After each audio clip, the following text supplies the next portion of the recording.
करवीर विधानसभा निवडणुकीसंदर्भात चर्चा करण्यासाठी आसगाव इथं जनसुराज्य शक्ती पक्षाच्या मेळाव्याचं आयोजन करण्यात आलं होतं। या मेळाव्यात बोलताना आमदार विनय कोरे यांनी विधानसभा निवडणुकीत सन्मानजनक जागा मिळण्याच्या अटीवर जनसुराज्य शक्ती पक्षानं महायुतीला पाठिंबा दिला असल्याचं सांगितलं। कोल्हापूर जिल्ह्यातील एक खासदार निवडून आणण्यात पक्षाचं मोठं योगदान असल्याचं सांगत आमदार कोरेंनी जिल्ह्यातील शाहूवाडी, करवीर, हातकणंगले आणि चंदगड या 4 जागांची मागणी केली आहे।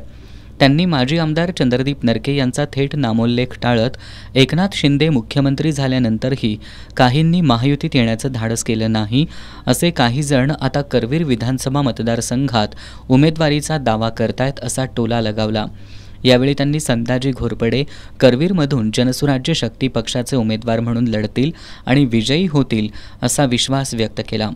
यावेळी संताजी घोरपडे यांनी आमदार विनय कोरे यांनी दिलेल्या आशीर्वादामुळे रस्ते, पाणी, वीज, गटर याच्या पलीकडे मतदारसंघाच्या विकासाचं नवं मॉडेल विकसित करणार असल्याचं सांगितलं।